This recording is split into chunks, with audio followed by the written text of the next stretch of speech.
Oh, hi, Mummy. How are you? Welcome to another episode of KOTOT. I hope you've got your tea because I've got mine. Today, we're just going to catch up and have a chat about summer holidays because summer holidays are in full swing right now. And I don't know why, but it always feels like summer holidays sneak up on us, even though we know they're coming. Whether you've got 6 weeks, 7 weeks, 8 weeks, yes, there are some people who have 8 weeks off with their children. It's just one of those things that just literally takes us by surprise. When I say us, I'm talking about me. I know for a fact that summer holidays take me by surprise every single year. I do plan for certain activities for the children, but I just think there's, to a certain degree, a level of pressure to entertain the kids 24/7 or match the energy that school has for them. So, you know what? I thought, let me sit down and have a chat with you today and just see, what we can debunk about this whole summer holiday fiasco. So, my husband pulled me to the side the other day because I was stressing about what Esme was going to do on a particular day because I hadn't planned it out. And he said to me, when I was a child, and the same principle applies to me, when we were younger, we weren't entertained 24/7. And we didn't even have Netflix, YouTube, play dates the way our kids have play dates now. Like going to soft play was like a treat. That was like you did it twice a year if you're lucky to do something like that. And he literally said to me, he was like, babe, we used to play outside. You'd be kicked outside and you had to use your imagination. And it got me thinking, I was just like, am I doing too much for my kids? And I don't mean that in a negative way, but I just feel like by trying to really prescribe something for them to do every single day is not sustainable. It really isn't sustainable. And I think some of that pressure is because when we talk as mums or, yeah, as parents, when we talk about it, we're like, oh, what are you doing with the kids? And there's this pressure for like the kids to have things that they do or that they can share with their friends and be like, oh, I did this, I could do this, that. But that's also taken away from them actually playing and being children. So I'm just trying to think, like, where does it come from? Where does that pressure or that need to be doing the absolute most come from? Part of it, I think, to a certain extent, is like social media. Because if I open my TikTok or Instagram right now and I see anything that's to do with mums, it's like, what have I done with my kids this year? I've taken my kids here and there's a family day out here and all of this and all of that. And I'm like, number one, with what energy? Before we even get to time. Maybe because I've got 3 kids, I don't know. But I just feel like I've got to the point where I'm looking at them like, if I can do like one outing with the kids a week, then I'm good. It doesn't mean that they don't have things that they do when they're at home during the summer holidays, but like an activity, as in we're going to the zoo or something. It doesn't have to be something that's paid for, but like we go out and have a picnic at the park or something like that kind of activity, not like a walk because I've got to do a walk anyways, not just for them, but for my own health as well.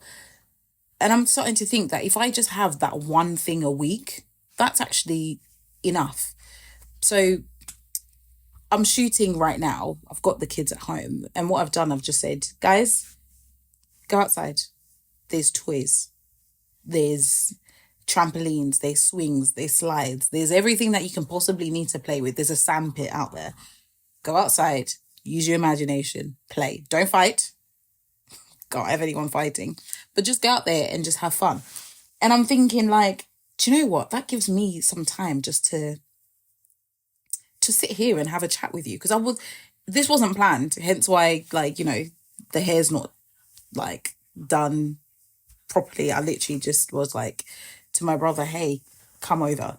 Let's just have a KOTOT chat.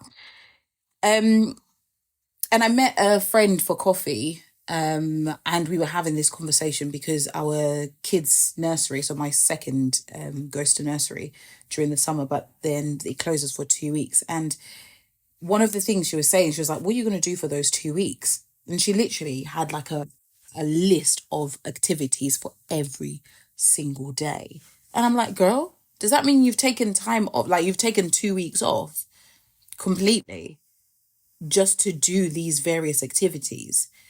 And I'm like, but you're going to be so exhausted. You just talking about it right now is show like you're tired before we even get to that stage. So what are we doing? We're not kind to ourselves.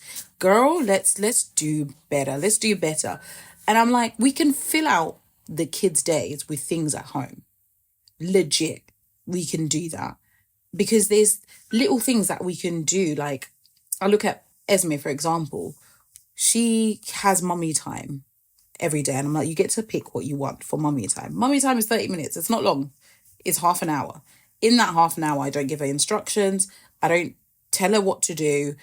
It's literally like a yes moment for half an hour.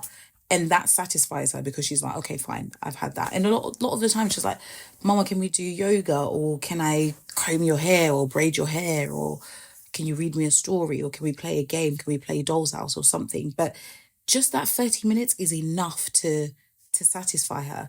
So if that's okay, that means I don't need to do huge amounts of like going to the zoo, going to Willen Lake, or we did a trip to London a couple of weeks ago. But that was actually really good because my best friend Rochelle sorted that out for us. So that was really, really fun for her.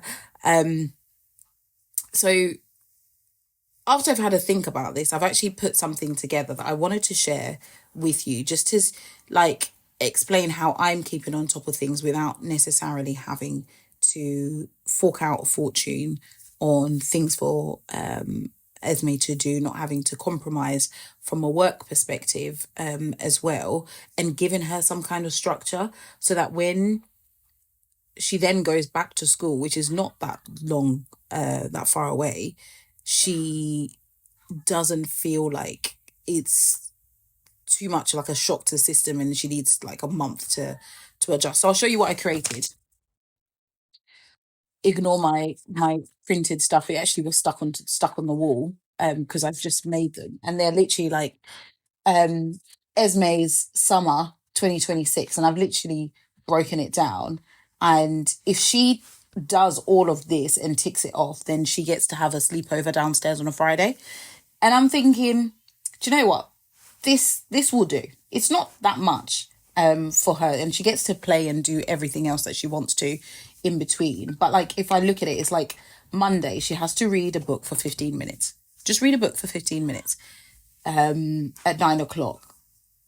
I've put timings on here, but you know what it's like with kids, that sometimes she's not even up at 9 o'clock in the morning. So we'll adjust the timings if needed.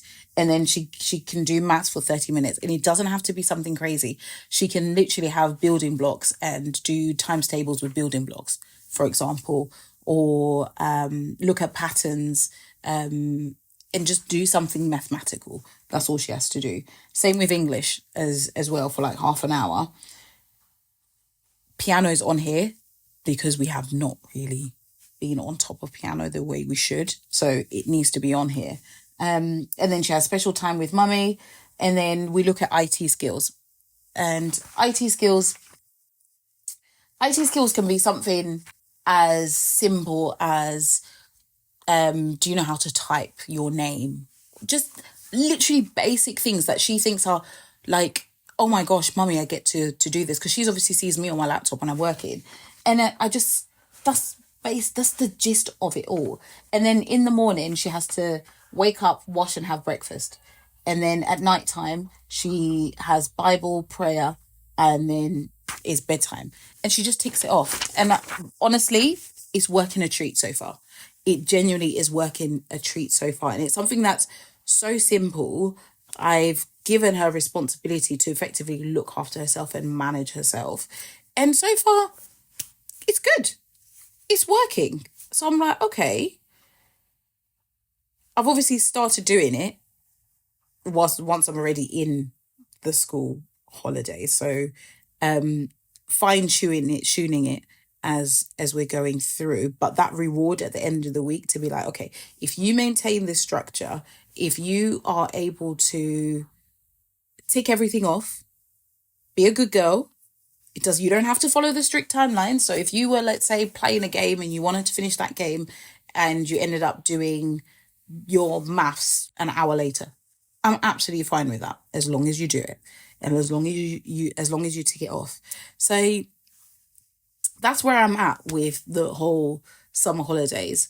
There's something I'm starting to understand more and more now that the kids are now in school age and they are, well, mainly Esme is coming out of school for that extended period of time. Genuinely, the schooling system in the UK is not the greatest when it comes to holidays. Because if you think about it, they get 6 weeks off, right? In summer. But then they've got October half term, which is a week. Then they have Christmas, which is normally 2, sometimes 3 weeks, or already a month at that point. Then we get February half term. So now we're at another 5 weeks. Then April is another 2 weeks. So 7 weeks. So in total, the kids have about 3 months off in a year.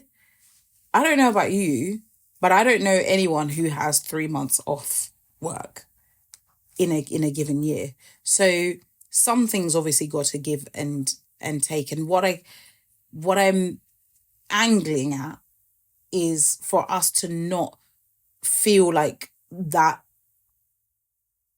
all of those effectively 12 weeks, 3 months need to be so jam-packed in a way that will just drain us. Like you and I, it's not sustainable at all. Financially, time-wise, mentally. Like I love my kids, but they can be draining. So where do you take it and how do you go about doing it? Ask for help if you need to. And I know I'm not the greatest person at doing that. I'm learning. That, the kids will be okay if they're not with me 24/7. What I've also come to realize is that when I try to pack out the kids' activities, I'm not happy in that all the time because I personally am exhausted. So when she wants to then talk to me or is really excited about something, especially Elias is just like, mama, mama, mama, mama, mama. And it's like he's at the point where he has to physically touch you every time he wants attention. Like, mama, mama, mama, mama, mama. And it's overstimulating. So when we go out and I'm already exhausted, already tired, then I'm not exactly in the happiest of spaces. And something that I saw scrolling somewhere, and it was like, what would your kids say about the time that they've spent with you this summer? What would that experience be like for them? I want it to be that they actually have happy memories of the summer, not just feel like I was just shipping them off from one activity to another and shipping them off from this activity to another, but actually be like, mummy took time to play with us. Mummy took time to do things with us that actually built those core memories. And I know I do this, and I know one of my friends is started doing it as well. She actually does it more than I do now. But it's just the base, like for us, it's having a sleepover downstairs. It's literally either getting the mattress down or getting the blow up mattress, which is a big one. We sleep downstairs, have a sleepover, movies on. They get to sleep whenever they drop. That's when they drop. They get to eat chocolate until whenever. And then the whole family, all 5 of us, are downstairs and we have a sleepover. that in itself is an activity. That is something that they get to look forward to.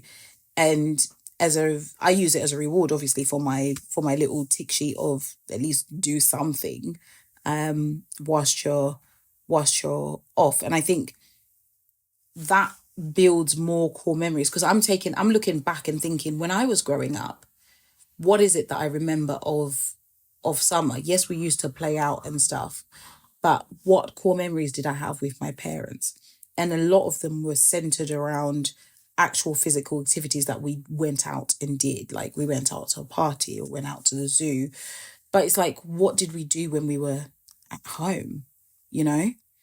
And I want I want my kids to have that point where they're like, my mum made me feel like this because my mum did this with me, or my dad did this with me. Like, simple things like going out to ride the bike, um, or I'm teaching the kids how to skip.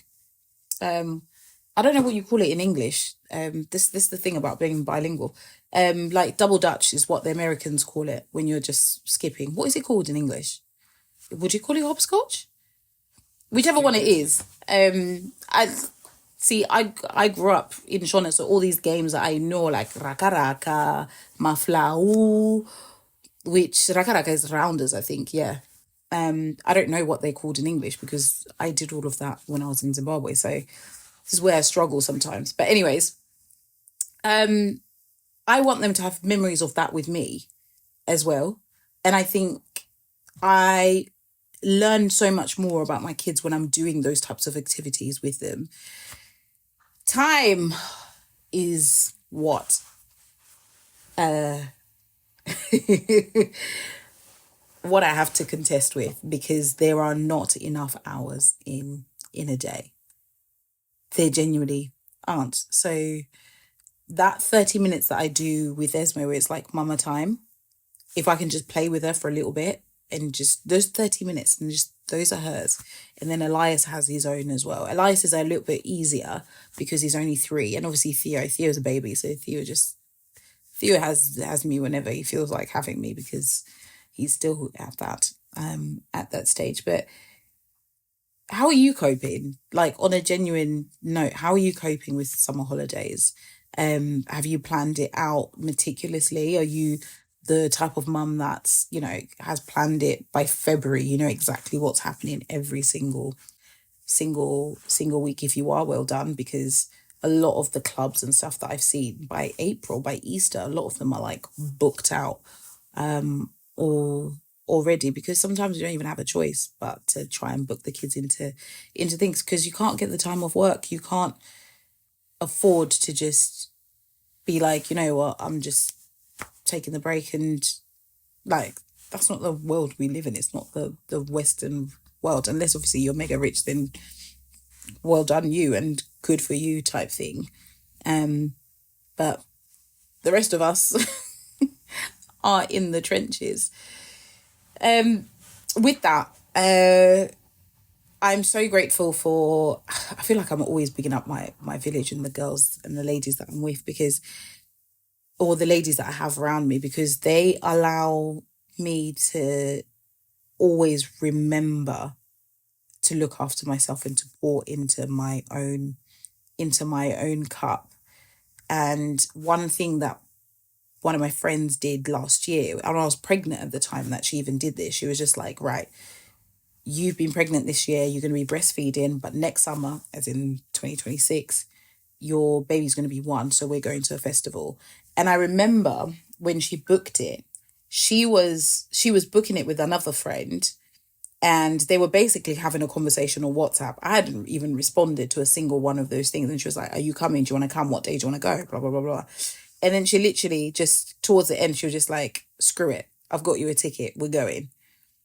And I remember then looking back at it, and I was like, I've got so many questions. Just like, it's too late now.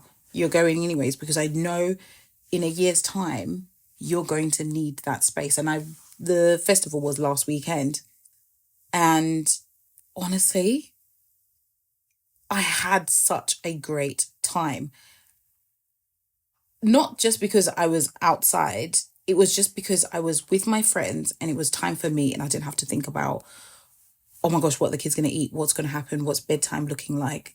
All of that malarkey. It was just have some time. Did I even pay attention to what was really going around and on in the festival or whatever? Absolutely not. I was just having a great time with my girls, singing along. We were singing. Sometimes we were just actually just chatting. Like I said, we're not really paying attention to everything that was going on. It was just that moment of pouring into myself, and I felt so refreshed coming back